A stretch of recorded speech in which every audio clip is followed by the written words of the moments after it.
Just to sort of tangent into your story, because it's really fascinating. Your parents were pastors, and came from Mexico to the United States, and about the age 14, things made a shift for you. Why don't you tell us about that? I was causing a lot of problems, recruiting youth from the church to go out and do a bunch of bad things with me, and I wasn't treating the property very well at the church. And so it seems like they had a decision to make, continue to give me some time and space to figure out what was going on with inside myself, or focus mainly on the church. And the way I experienced that decision was that I no longer was welcome at home. I went and moved to another state, stayed a little while with my siblings for as long as they could stand me being in their homes, and it just didn't really go too well. I ended up hanging out with a lot of folks who were doing graffiti and gangs and stuff like that, and as the story goes on, it just in and out of jail, and my life story just kept spiraling out of control. But you wouldn't describe yourself as a Christian? No, not particularly, in the sense of mostly the way people define that term. Although the Christian story has been very powerful, both to bring a lot of pain in my story, but also a lot of healing. So I usually use the term non-Christian Christian. Non-Christian Christian. Yeah. Okay. I think there's a movement there somewhere. Sure. Oh yeah. Yeah. And Rio, you had an outstanding career in basketball in high school, and then you were scholarshiped at a university here in Denver, and some things happened during that time that impacted you in your spiritual life. You want to tell us about that? I did. I was actually really excited to go play basketball at a Christian school, and part of the reason that I even wanted to go in the first place was just that I read so many books and so many different articles about how so many older teens in their late teens and early 20s will lose their faith in college, and I wanted to make sure that I wasn't one of the kids that fell into that. Yeah, it's funny now. But my freshman year, I developed feelings with my sexuality and started to figure out that I was gay. Went through a course of people screaming at me, having bullet holes put through my front window, having rape threatened on me numerous times, being threatened to get kicked out of the school. If I ever told anybody, I was struggling with that, even though I never actually acted on it while I was there. Finally came out to my mom crying one night, and she told me to not consider myself a part of her family anymore. Your mother said that to you? Yes. Oh, sorry. And my dad. Okay. So I was pretty much at a place at the end of my freshman year where I couldn't rely on the Christian people that I thought I could for support. I couldn't rely on my parents, and had just pretty much been rejected by every Christian organization that I had invested so much time and energy and heart into. Right. So many people that I felt were really good representations of God and were good advisors to me in life were just pushing all these things that I needed to do, and this is how you fix yourself, and this is the classes you take, or the recipe to find your way back to Christianity. When I didn't realize I had lost my way from Christianity. You have to choose. You're either gay and you're not a Christian, or you're straight and you're a Christian. Those are your only two decisions. When you have like so much of a heart and so much of a passion and a connection with both, it really does put your soul in quite a predicament, I guess. Andrew, I'm interested in hearing your views about this, about how to relate to this as a follower of Jesus. I think from my background, we use the scriptures as kind of a guiding thing, a directing thing in life for viewing issues and things like that. And so if you study the scriptures and come to a conviction about what is right and wrong, that's one thing. But I think maybe the problem that's happened is that we've separated people from issues, thinking that we can treat issues in a way that's inflammatory and derogatory and all these things, and somehow we're not treating the people that way. Right. And that's simply not the case. You can't separate things like that. And I think that's the problem, really, is that for many Christians, it's not a face-to-face human issue. It's this theoretical thing where you can say whatever you want and you think it's not hurting anybody, and that's just not the case. Yeah. I don't view homosexuals as different. I don't think that they should be viewed even as different in Christianity. But you're an evangelical Christian. You've been imbued with these value, the things that that you've been taught. How have you managed to separate these things in your mind, given the sort of the preponderance view that they're sort of connected? That you can't be one of these kinds of Christians and not have this particular view. How did you navigate that? I think I'm pretty stubborn. That helps. My mom always said I was very stubborn. I'm an independent thinker. I love learning. I love academics. So I view it more as a academic type of situation, Yeah. and also a lot of prayer. Like I don't feel it. Like when I pray, Interesting. Rio, do you have anything you want to add to this?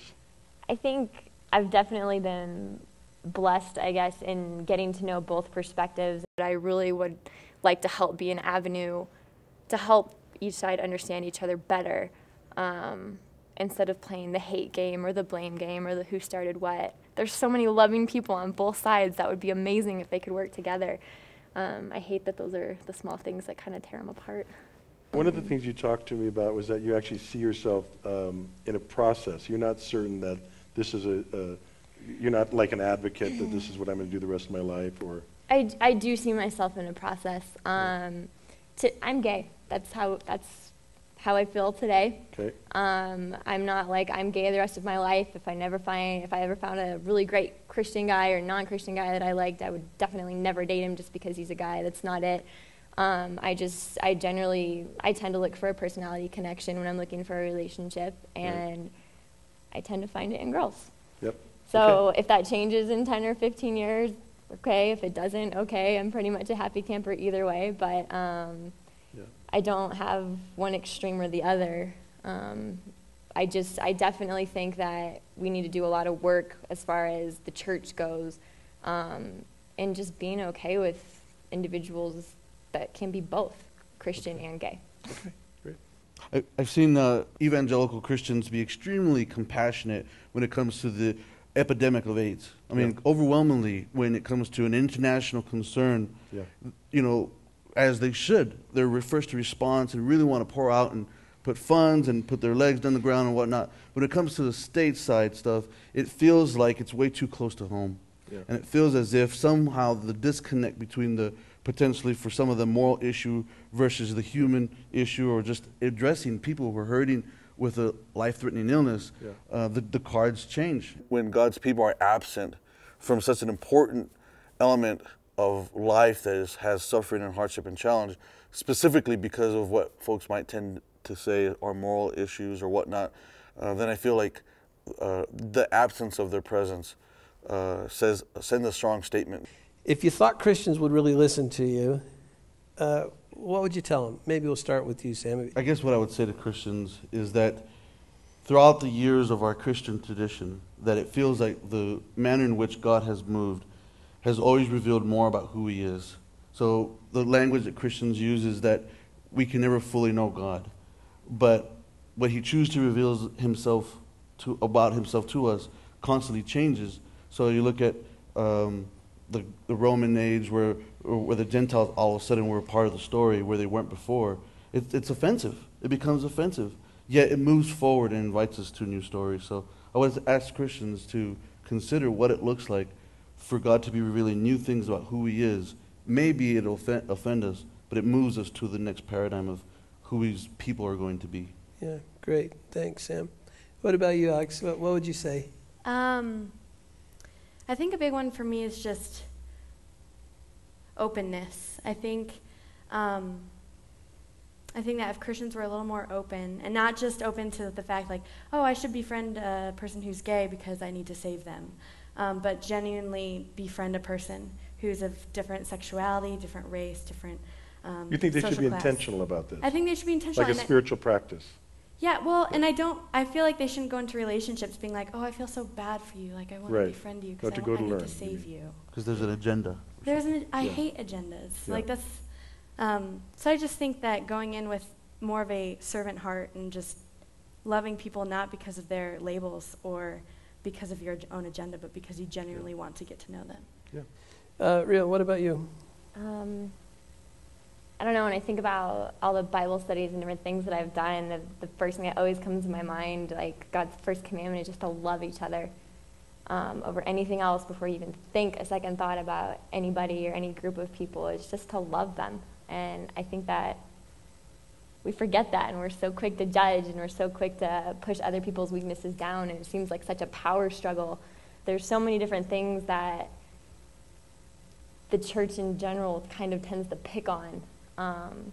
And that's not every church or every Christian either. I mean, I'm Do definitely you know going. any Christians that you like? Yes, I'm definitely going through a huge healing process, and I don't want to give off the vibe that I hate Christians or that I hate the church. I'm not in a place where I'm ready to call myself a Christian by any means, just because there's too much damage there for me right now. But the more community love and unconditional love and non-judgmental love that I feel, whether it's from Christians or non-Christians, the same, the more healing I'm able to do, and the more I'm able to get to the root of what the core original purpose of Christianity is, instead of what it has reflected upon to be the last couple years of my life. All right, Andrew, you get the last word here. If you thought Christians would listen, what would you tell them? I would say a couple of things. One is to not focus on changing people, but let Jesus change people. Because if we believe what we say we believe, that's what happens. We don't change anybody's heart. Jesus changes people's hearts. So I would say just keep the main thing. Love God, love your neighbors, and make disciples. If we do what we're supposed to do and let Jesus do what he's supposed to do, instead of us trying to do Jesus' job for him, I think we could save everyone a lot of pain and grief and do a lot of big, beautiful things in this world. And backing off of what you said about love and hate, it's kind of said that the opposite of love is not hate, it's indifference. And so another thing I would say is to focus on being face-to-face with people, whether it's someone who's gay or whether it's people living on the margins, to just be face-to-face with things, because when you're removed from something, that's when you can be indifferent and you don't even feel bad about it. But it's hard to be indifferent when you're actually engaged with people face-to-face. Yeah, great. Thank you. You guys, is outstanding. Thank you so much for talking with us tonight and sharing your insights. We really appreciate it. Thank you.